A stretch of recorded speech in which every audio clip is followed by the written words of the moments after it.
All right, so we've got Scott Bell here today. Scott is the CEO of High Level Marketing and formerly Auburn graduate, class of 2007, I believe. Is that right, Scott? That's right. That's right. Well, big War Eagle to you, man. Absolutely. War Eagle. War Eagle, hey, appreciate you being on the show. You and I kind of had some history together back in the day with a previous company of yours. You were the former, I think, founder of Bell Media, which I believe was, when was that founded? Back in the 2008-ish kind of Yeah. time? I went to Auburn University and went through the entrepreneurship program. So Auburn has a business. It's actually a specialty part of the program. I'm not sure exactly how it's described, but yeah, that's what my degree is in business with a focus on entrepreneurship. Started the business planning process of starting Bell Media my senior year and launched it my senior year. So we got started in 2007, 2008, and we actually got started as a billboard company. So it's completely kind of different company than what we're doing today. Well, dude, this is perfect. I'm excited about our time together. I'd known your name from Bell Media.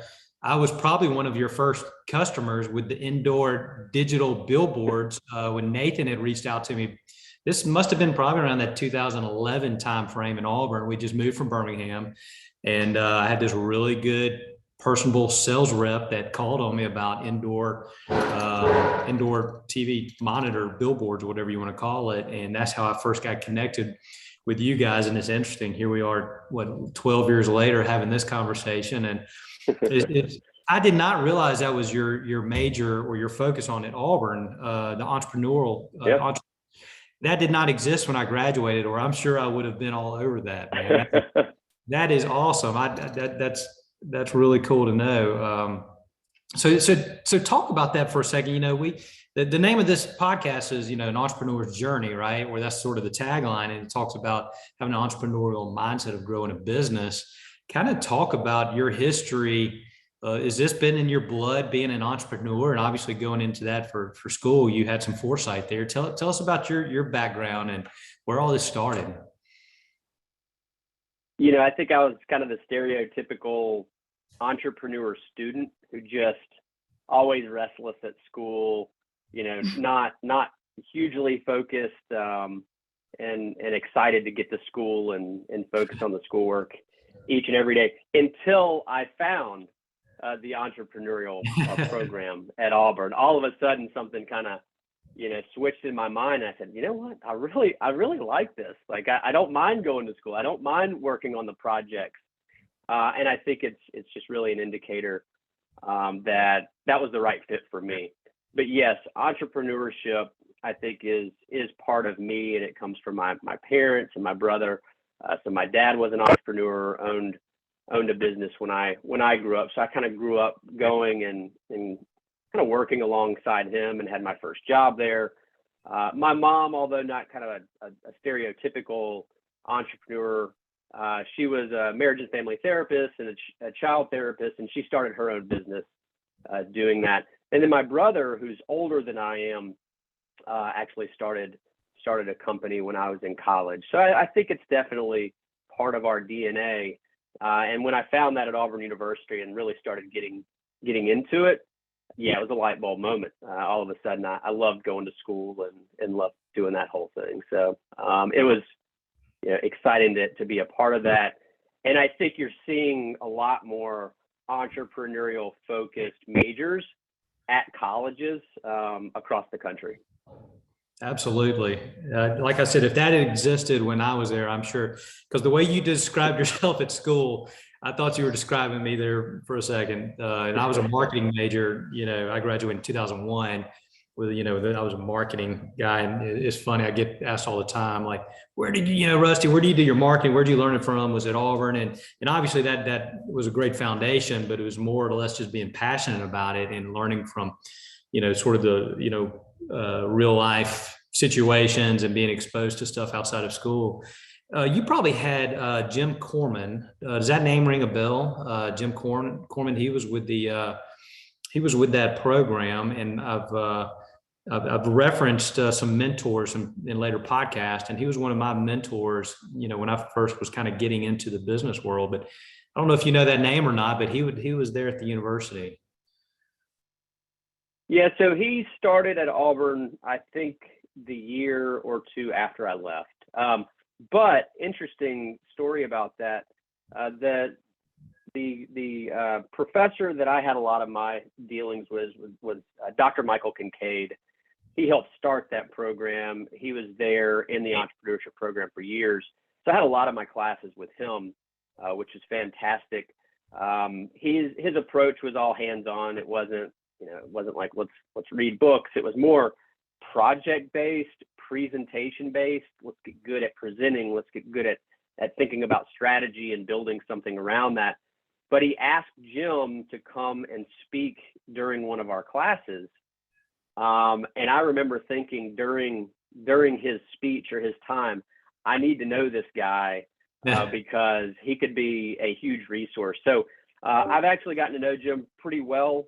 I went and introduced myself after he was done speaking. And we've actually kind of stayed in touch since then. I've met with him a few times, had lunch a couple times. So interesting guy, obviously has had tremendous success in his life and career. Absolutely. And I remember when I was living in Birmingham, when we just started our Allstate business back in 2009, Jim and I are both from Atmore, Alabama. So we've got, we've known, our families have known each other for years growing up. And then he had, I guess, moved to Auburn. And when I was in Birmingham, I remember driving over and visiting with him, taking him to lunch. And again, going back to a previous episode, we've talked about Maria, remember with mentors, how do you reach out and how do you reach out to people, that you can learn from? He was one of the ones I referenced on that podcast. One of the things, just real quick, just a Jim Corman story. It seems so obvious now, but at the time it was like this breakthrough aha moment for me. And I remember at the time with our business, I think we had maybe 7 employees, 6 employees, something like that. And Jim, with some of his companies, was over, hundreds and hundreds of employees, right? And I said, Jim, Mr. Corman, I'm struggling with knowing how to manage like 5 people, people calling in sick or this, or I'm not a good manager, all this stuff. How in the world are you doing this with 1,000 employees or whatever it was? I could not wrap my brain around because I just kept thinking, the issues and stuff is just multiplied on so many levels by 1,000 because of the size of the company. And one of the piece of advice that he gave me, number one, when he was talking about, starting a business, when I really was picking his brain, hey, should I start this insurance business? And he asked me, is it scalable? I'd never really heard that term. And he said, is it duplicable, or, can you duplicate it in other markets in order to scale? And that's something that is stuck from me from that lunch we had in Auburn back 2009, 2010. So every time I look at a business, I'm sure as you do, Scott, you look, can you scale it? Can you take it into different markets? That's something that I'll never forget that he shared with me. Yeah, just picking up the little tidbits along the way. And, you can probably identify with this when you're young and you start a business. You kind of look back on it and say, like, ignorance is bliss. You just didn't know exactly what you were getting into. So you learn by making mistakes, and all those mistakes, if you can correct them, if you can learn from them, as well as pick up little tidbits from people that have made those mistakes and cross those boundaries in the past, that's how you get as much value out of it as possible. No doubt. Well, the fact that, you do have that entrepreneurial gene, it's in your DNA and your family. But then you also have had a niche and a specialty, in the marketing industry. This is, I'm really excited about this. Is like the perfect conversation. So tell us about Bell Media, kind of talk about that. You graduated from Auburn. It sounds like this was maybe a project that you had worked on through school. Kind of walk us through starting that company, where you started and how you got to where you are, ultimately leading you to this as a CEO of High Level Marketing. Yeah, I'll kind of go back to the beginning because there are a few stages of the company that I think tell the complete picture of how we got to where we are today. But yeah, 2007, 2008, senior year going into graduation, I started getting really interested and passionate about the billboard industry. So, you're riding down the street. We're talking about the big, large format roadside billboards. You started seeing the digital billboards start to gain some prominence during that time. That was really interesting to me, kind of bridging that old traditional billboard industry to something that's a little bit more new and interesting and eye-catching, and business models unique. But that was really the slant, is how do we get into markets and start building the digital billboard technology as a differentiation in the marketplace. My brother was already involved in the billboard business. So I learned a significant amount from him. About the time I was graduating, we came together, 50-50 partners, to start Bell Media. Over that first year or two, we had a lot of luck. We were able to get permits, leases to build billboards. We were able to get some funding, 100% kind of mezzanine funding, because it's an asset-based business. So the first couple of years, it was all about, can we build market coverage primarily in Columbus, Georgia, and Phoenix City, Alabama. That's really where we got started, which, as you know, is just right next door to Auburn, Opelika area. Having a business partner as a brother, and a brother is can create some challenges and friction.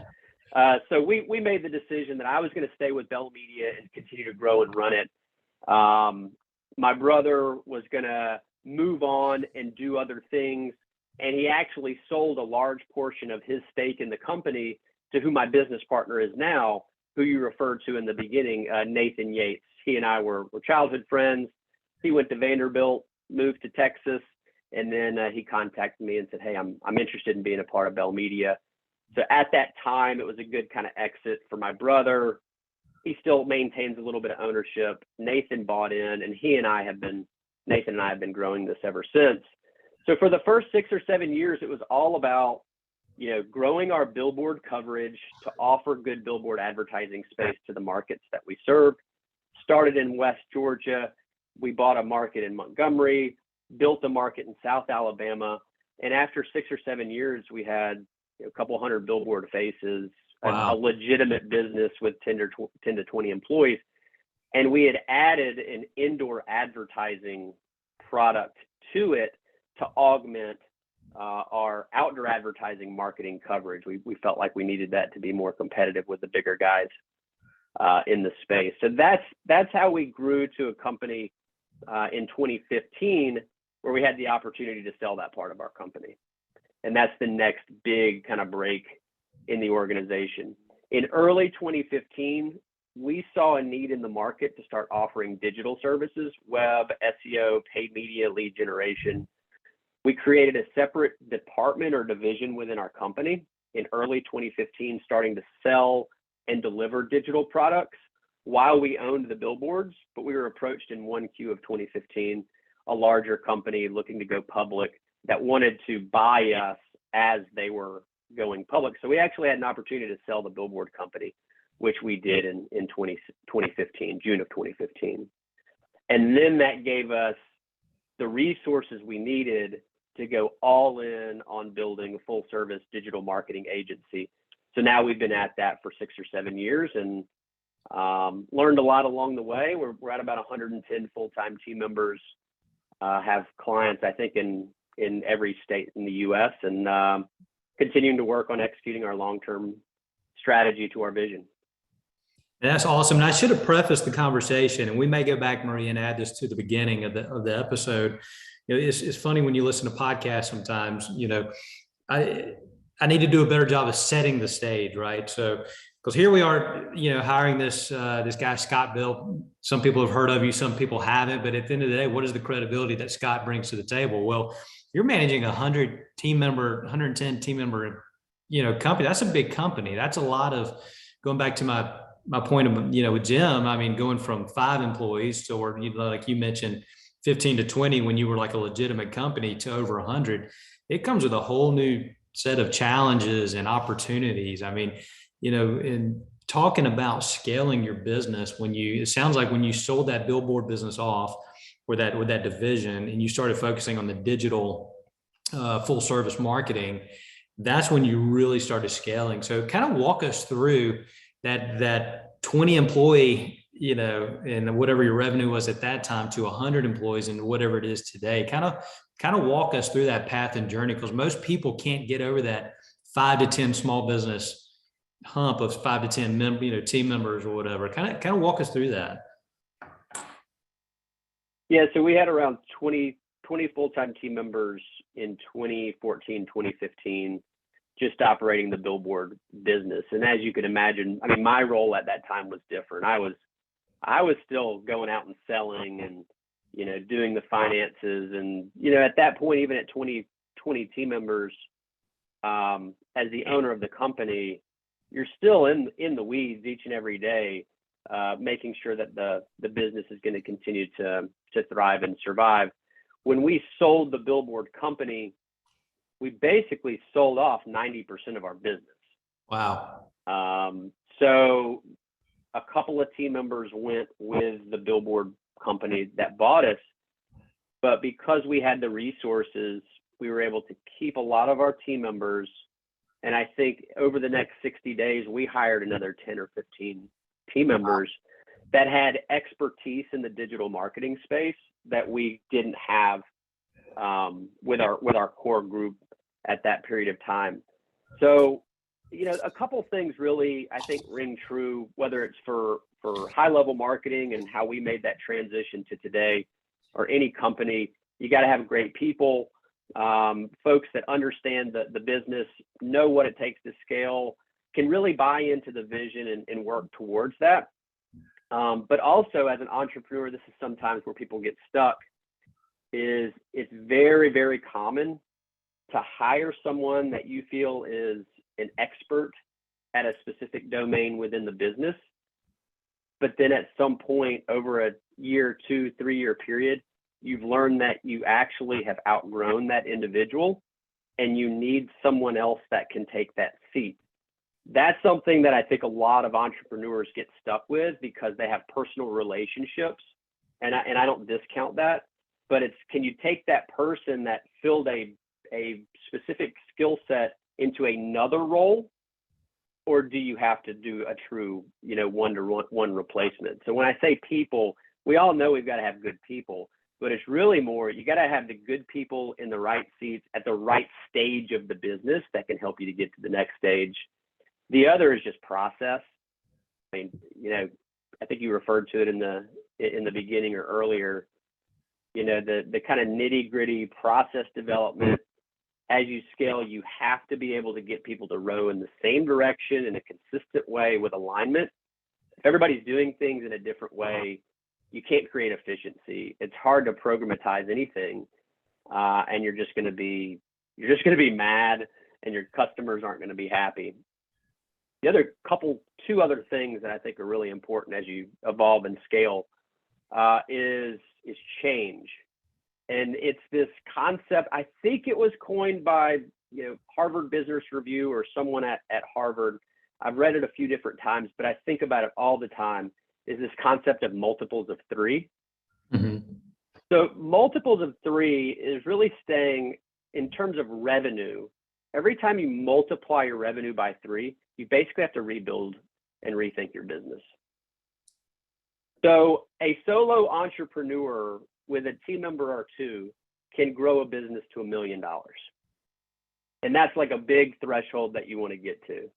But to go from 1 million to 3 million, you actually have to start developing some processes. You have to start creating some consistency. Maybe you're starting to add a sales rep or someone in customer success or something else. To go from 3 to 9, you have to do the whole thing over again, because whatever worked to get to 3 isn't going to work to get to 9. You have to rebuild process, rebuild people, and then it just continues to go.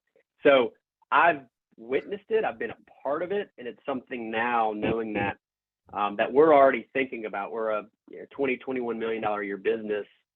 We're already starting to rebuild program and process in our go-to-market strategy so that we can get to $50 or $60 million. But that's something that I think a lot of entrepreneurs fail to realize because it's painful to go through that. And then the last that's really big for me, because in marketing, we're working with a lot of home service contractors, and they say, I've got 6 people. we got to get to 15. They're not willing to take some of their cash flow and double down on the growth of their business for whatever reason. But that's what we've had to continue to do. If we're gonna make a lot of money this year, we're gonna have to take 50, 60, 70% of it and put it back into the company, because that's the only way we're gonna continue to make leaps. But I think people get comfortable, they've got to have a certain income level, and they're not willing to continue to double down on that investment, and it requires that to get to the next level. Absolutely. No doubt. I think you mentioned in previous times when we've talked, you mentioned there have been years that you're focusing on growth, years you're focusing on profitability. Kind of unpack that a little bit, because I think that's a really interesting concept. And I've met with someone last week, and two of the things you just mentioned. Number one, that is, years of focusing on, not that it has to be confined to a 12-month period, but, what season in your business is it all about grow, grow, grow, grow? And other times where you scale back a little bit and maybe work on a little bit of profitability and build that. The other thing you mentioned was outgrowing positions. So this person I met with last week, we talked about both of those things. And I can imagine as you start, look at us, right? 2.5 years ago, we started the pest control company. It was myself and basically Ryan with us. We didn't know in the world we were doing, and brought someone on with a little bit of experience. But, now fast forward, we've got, I think, 22 team members, and they're, at some point, I'm probably going to get outgrown to my own position. I think I already have in several parts of it. But walk us through that a little bit. Again, maybe start with the profitability. Like, how do you balance that profitability versus just growth? Because if you grow, you can go broke. If you focus on profit and you're pulling everything out, it's hard to grow. Kind of, how's that struggle been with you guys, and how have you managed that? Yeah, I think it starts with what are your short-term goals, and then what are your long-term goals. So that should really determine, what your annualized growth rate needs to be, and then you're able to kind of backtrack that and reverse engineer what actually needs to be done to accomplish that. So, a lot of business owners that grow to 10, 20, 30, 40, 50 team members, and they want to do it quickly, there's a specific purpose in mind. And in order to do that over the course of just a few years, you basically have to be okay drawing a very small salary, and all of your money, all of your cash flow is going back into the business, and your margins are going to be razor thin, if any. But there should be a purpose behind that, whether it's, I want to get to 40 people so that I can actually, so I don't have to run the day-to-day nitty-gritty, or I need to get to 40 people because at 40 people, we're going to have 10 million in revenue, and then I'm going to sell the company. So I think it's about the goals and the purpose for why you're doing what you're doing. That helps to dictate, are you going to run it at a margin? Do you want this to be a long-term lifestyle business where you bring in the profits and live off of it? So that's the first thing. But I think the other thing is what's going to support your long-term and short-term goals. Do you want to grow organically, meaning through your marketing or through your sales team? Or do you want to do it by acquisition? Acquisition can be a fantastic way to accelerate the growth of your business. At High Level Marketing and Bell Media, before we made the transition, we did both. We were a build and buy company. We are today. We actually closed on a small acquisition 3 weeks ago, where we want to grow our business around 10 to 15% organically each year. Mm-hmm. And we also want to accelerate the growth of our business through bolt-on or strategic acquisitions so that we can grow 25 to 35% annually. But there are going to be times where you want to pull back on that investment, and times where you want to push forward. And I'll tell you a use case specific to acquisition.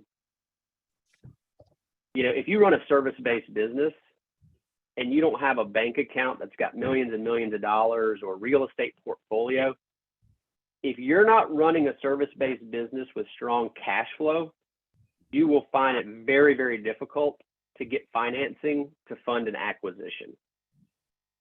So in lieu of a strong, tangible portfolio that they can, put a lien on and use as collateral, they'll have to fund you against the consistency of your cash flow. So for us, as we're planning for an acquisition, depending on the size, we need to show the bank that we create a certain percentage of our revenue as free cash flow, because they're going to use that cash flow to go get approval on that note or that loan. So for us, we want to make sure we're maintaining a certain level of cash, but we have to maintain a certain level of profitability if we have an acquisition in mind over the next 6 to 12 months, because that's the only way we'd be able to get funding, because we're not an asset-based business. Wow, man, that makes total sense. And hearing you say that and break it down, I think it makes it so easy for the listener to comprehend, the growth versus the profitability, because it is, I'm sure it's a challenge, and it forms a ceiling sometimes for these folks, including myself in the past, where you can only grow so much, and to add on more people, you can do it through the organic route, you can do it through the acquisition, but how do you take it to that next level, right? And it's through people, and you mentioned that earlier, right? If your goal is to get to 40 team members, to where you can then have it, for lack of better words, have the business sort of running itself from a day to day. There's no right or wrong. I mean, it depends on what one's goals are, I guess, right? Talk about that. Where do you see your future? Is this something you're building up to possibly sell one day, or is it something where I know you've probably got a big lofty goal up there somewhere that seems to be in your DNA as well. Where do you want to take this thing, or what does the future look like for you? Yeah, so our 10-year goal is to be $100 million annual revenue company. We're 20% of the way there. So every year we've got kind of a growth trajectory plan, again, kind of using the build and buy strategy. And so we believe that if we can continue to deploy on that growth strategy, we'll achieve $100 million in less than 10 years.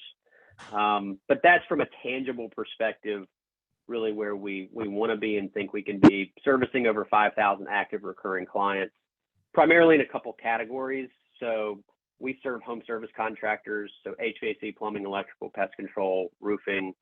That's our number one revenue category in the client base that we serve. And then the second is cosmetic and aesthetic healthcare. That's another big category for us. So we want to continue to focus on those industries, those channels, continue to deploy our build and buy strategy to get to 100 million. And then we'll see what's in store for us after that. I think we have no focus or expectation on an exit or selling the company. That being said, we do feel that there will be some type of investor or finance activity that helps to get us there. Mm-hmm. We've been able to fund our growth thus far, but for us to get to that 100 million, we're going to have to continue to deploy capital from a sales and marketing perspective to grow more national reach. But we're also going to have to do some acquisitions that are probably pretty sizable. Right. So what that means oftentimes is, are we going to consider, friends, family, network of higher net worth individuals to raise some capital, or are we going to go the more institutional route with private equity? We're not there yet. We think we're a few years off from being there. But, I guess you could kind of consider that an exit, but really I look at it as kind of a means to getting to the next stage of the business. Sure. Boy, I think I could spend another 2 hours just talking to you just on that subject alone. It's something, I know in the pest control industry, for example, there's a lot of interest in private equity, coming in. We've had several conversations over the last few years, like most other companies, and that is very interesting to look at the interest that's coming to our industry, primarily based on the recurring based nature of our business. I would assume yours is very similar, right? Yeah, our particular businesses, there are a lot of marketing companies that do project-based work. That's usually more on like the branding and the design and creative space of marketing.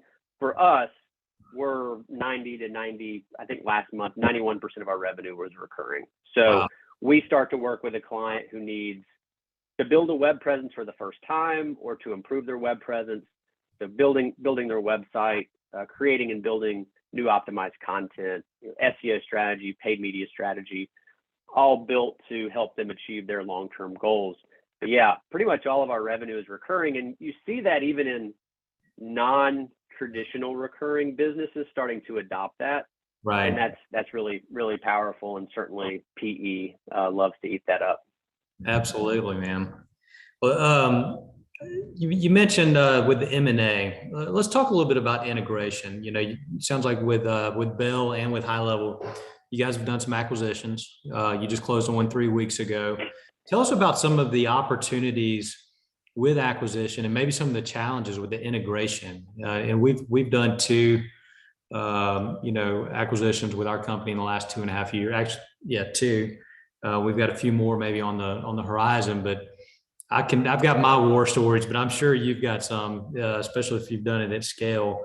Kind of talk about the integration. What are some things, knowing what you know now, you would do differently?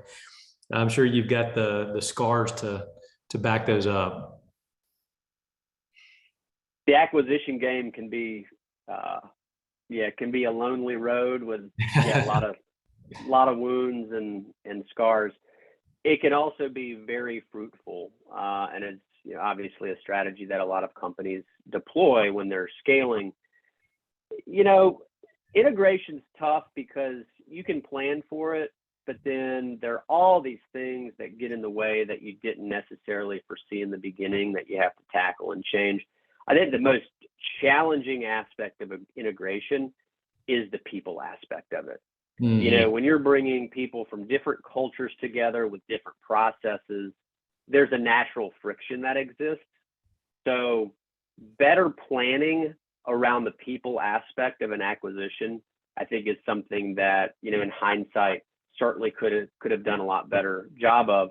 And you're right. So from Bell Media to High Level Marketing, I think in aggregate, we've probably done, 5 or 6 acquisitions. The first few, though, it's really understanding what is the true purpose of the acquisition. Mm-hmm. If you know the true purpose of the acquisition, then I think that gets you laser focused on what that integration roadmap looks like. And the first couple, again, ignorance is bliss. The first couple were like, oh, well, it'll just make us a bigger company. Awesome. Right. That's great. Nothing wrong with that, but that's not a really great purpose for the acquisition unless there's a specific end in mind. So as you know, a lot of companies are acquired because of their technical expertise, or they have technology that you want to integrate. That's a really important one that a lot of companies employ. Some are to create more diversity in their client base, more diversity in their geographic makeup and reducing risk. So there are a lot of purposes or reasons for doing it, but that's something that we look at now for every opportunity. Why exactly are we doing this? Because if it's to grow 10 or 15%, you can usually do that better by just putting more in sales and marketing. But the people aspect of it is always a challenge, and having that purpose behind it can help steer that direction. The way that we actually evolved from Bell Media to High Level Marketing, because our company name, we sold the billboard company, we kept the name Bell Media as a digital marketing agency, and we changed our name to High Level Marketing in February of 2021. It was because Bell Media acquired a company called High Level Marketing, who had a home base of Detroit, and they did the same thing that Bell Media did: websites, SEO, PPC, almost doubled the size of the company, and we chose to take their name.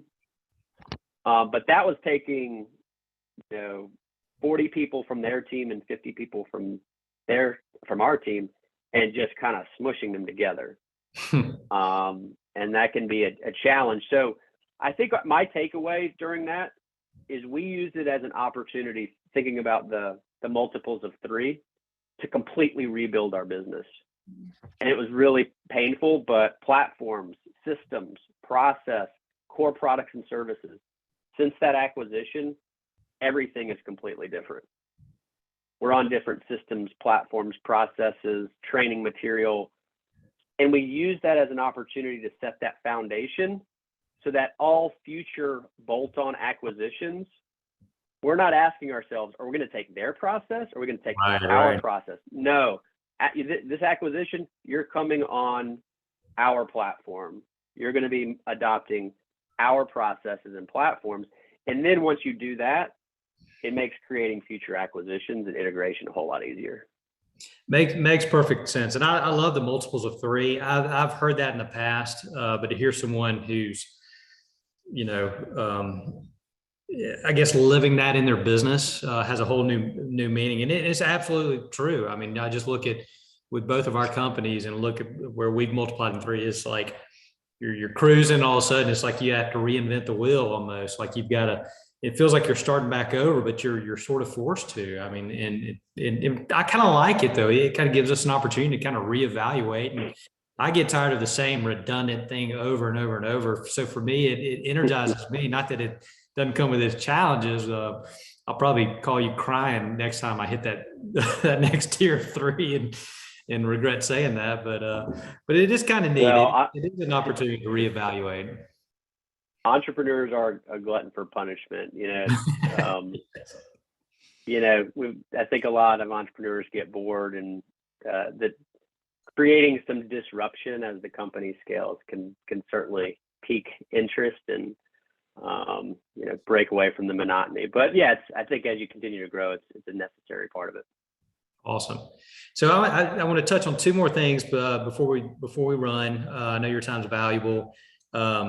Number one, mentors. Okay, so I've alluded that to a few times. I'm sure you've gotten some help along the way. There have been people, that you've learned from outside of the School of Hard Knocks.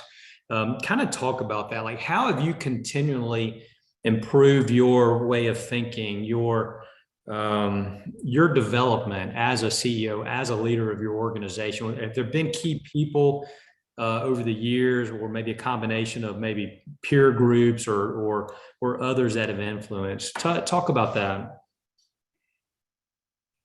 Yeah, it seems like every step of the journey, there have been other individuals or resources that have helped. I mean, I think in the beginning when I was, senior in college, it was really my brother. He's a little bit older than I am. He has some years of experience, and he really educated me and was patient with me as I learned a lot more, not just about the billboard industry, but also just business in general.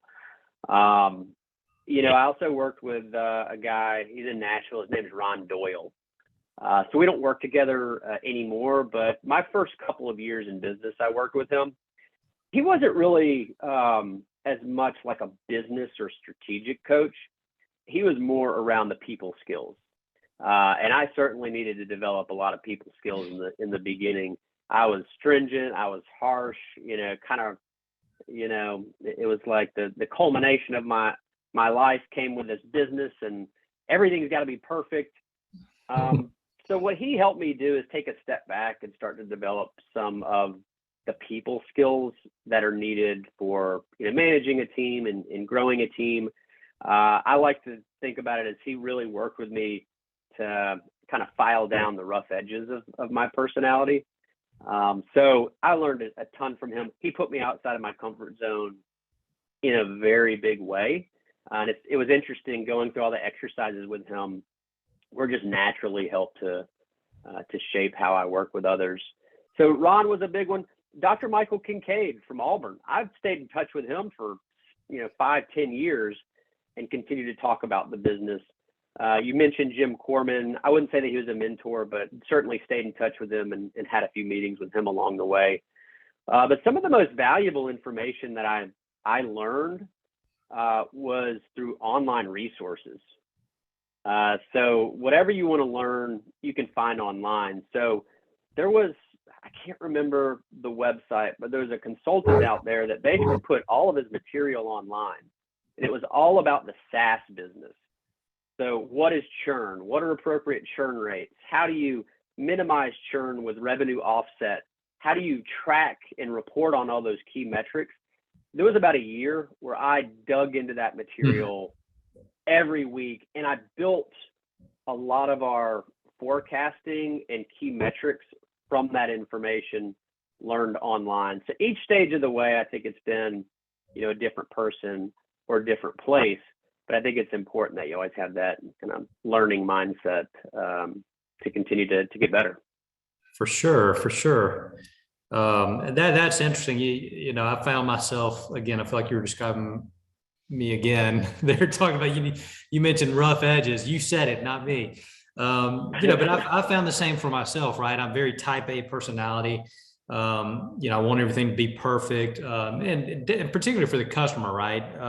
I get upset a lot, not at our team members. I get upset that the customer did not get the experience that we wanted them to have, right? And so, to me, I feel like we've got the right people. I feel like just our processes have to be tweaked and be, constantly improved upon. I know I'll bring up something like, hey, this ball got dropped, and I've mentioned this in other episodes, and sometimes a response from one of our team members is like, okay, I'll call the customer right now and get it taken care of, which is awesome. That shows buy-in. It shows ownership. They're all about it. They feel it too. But I know they're going to do that, right? Because of the culture we've built. I'm more interested in understanding, why did it happen, right? Where did a break in the communication happen? Where did something go wrong? Because we can fix the process, right? So that's something that I've learned, and I've learned too, to your point, on probably how to get a little bit soften those edges a little bit, right? And so I know that for me has been a challenge. I've realized I'm not a good manager. I'm not a good day-to-day. Maria's laughing. She knows it. She's like, you suck, Rusty. But I'm not a good day-to-day manager, and that's not my sweet spot. And I do feel like, probably like you, Scott, our roles primarily, in addition to a lot of others, is to have a vision and to cast the vision.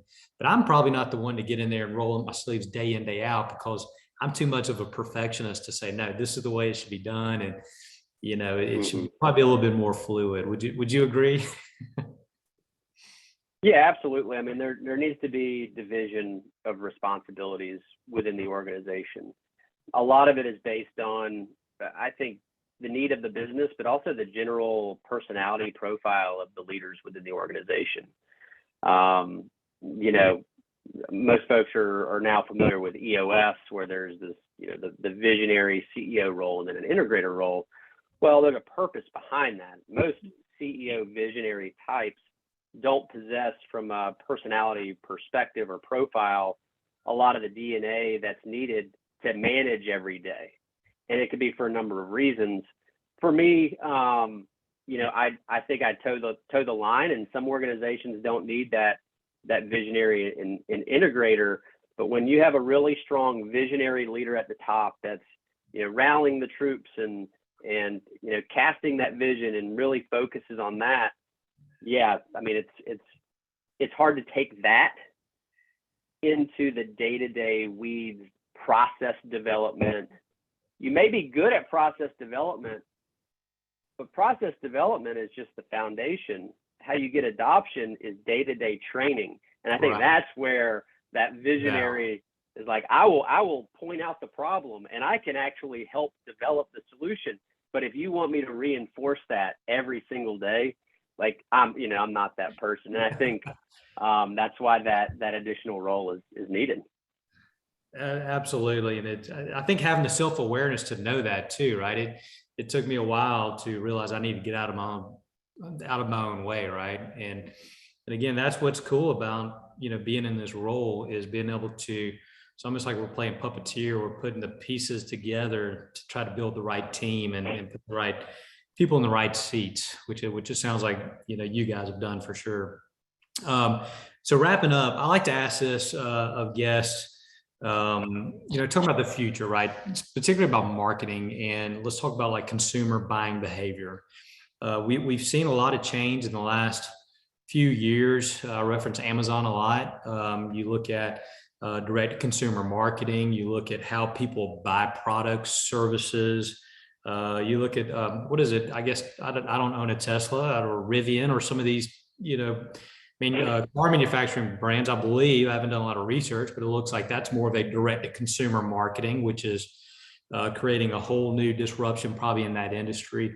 Where do you see, maybe kind of tailored around maybe sort of the clients that you serve, where do you see consumer behavior changing? I know SEO is a big term 10, 15 years ago. You had to get on that SEO board and you had to get on pay-per-click and Google and all this stuff. Where do you see that going in the next 5 to 10 years? If you're a small business, a company like ours, like where do we need to be and position ourselves, to be in the next wave of where consumers are trying to buy your services? Well, it's interesting. We just recently as a company watched, it's the Google's annual Search On event where they really put on an event to try to paint the picture where their products are going. And, Google and their search product obviously has done a great job of not only innovating that space, but they're always listening and trying to stay ahead of, where consumers are and how they want to consume information. So my personal opinion is really based on that search aspect of it. That's really at high level marketing. What we focus on is how do we build an incredibly strong web presence and content, conversion path, lead generation tactics. And our business is focused more on capturing demand that exists, like bottom of the funnel demand that exists versus creating it. Right. So in my answer, I'd rather focus on what we do because that's what I know the most about, which is capturing demand. And a lot of that demand still exists and is continuing to grow on search, Google search. So we all know that when you need information, you might be using voice search now more than ever, but most consumers are still going to Google and they're typing in. So that's where we really focus our time.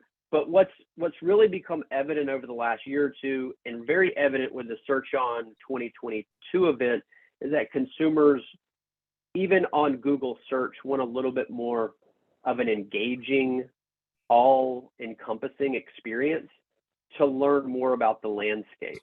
So think, videos, telling stories, your Google reviews coming to life, because people want to be able to make decisions based on their own research now versus having to even call the company and get information.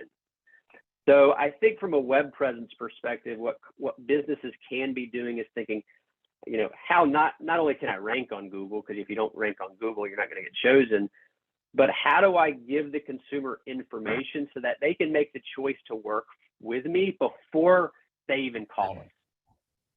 Videos, testimonials, Google reviews, bringing all of that to life in an immersive way online that compels someone to go ahead and book.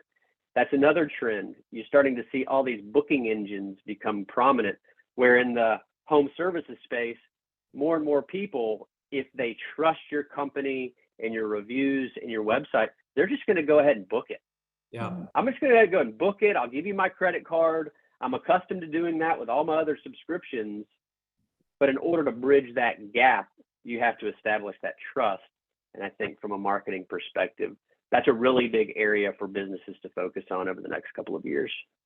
Well, that's so true. And you look at how can we make it more convenient? That's part of our, we're modern, convenient, effective is our tagline for our pest control company. And I think you touched on the modern part of the modern experience that the consumers are looking for, but the convenience, right? I mean, ideally, we want someone to call us and buy our service over the phone, let's tell them how great we are, et cetera. But if they want to choose to buy pest control or to, whatever service they're looking for, and it's 9 o'clock at night, and they just thought about it as their pillow, as their head hits the pillow, that's when we need to have a channel for them to interact with us or to purchase our service or whatever. Well, I mean, wouldn't you agree? I mean, it's people, I'm not saying people are lazy, but they're wanting to do it on their own terms. It doesn't have to be between the posted hours of 8 to 5, right? I think that sometimes we forget that we are the consumer. Like I was out of town the other day, and the way we picked our restaurant, we go on Google, we look at the reviews. You talk about bringing the brand to life.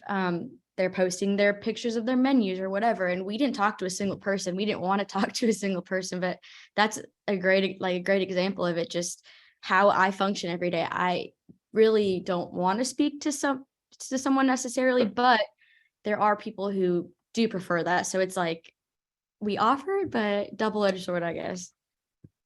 Well, do you want to take the word from the people working there, or do you want to take the word of everyone else that's left online reviews and provided user-generated content about that restaurant? The same thing goes for a pest control company. Do you want to call the company and hear about how great they are, or do you want to read and learn more about that company from all these other people that have worked with them in the past? I think COVID, this trend has been in place for years and years, but I think COVID just accelerated that whole motion and movement. In our business, if you would have asked, me 4 or 5 years ago, will someone sign a multi-year $100,000 marketing contract without ever really meeting the sales rep? I said, no, you're crazy. Like, you got to shake someone's hand. They've got to build that trust.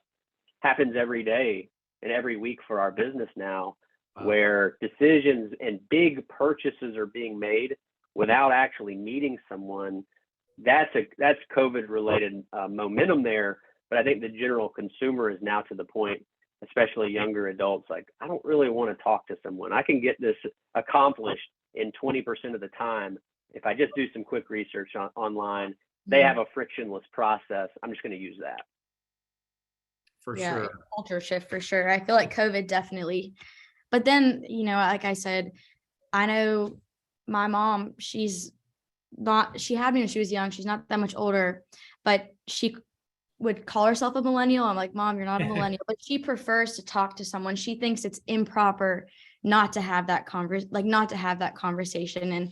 And how do you figure out how to, like, I don't know, make it all work together? Like, you know what I'm saying? If we're going digital, if all these places are going digital, how do you continue that process for your clients who may just want to talk on the phone? They don't own a smartphone. They don't know what a smartphone is. Like, how do you make it both? How do you make both work?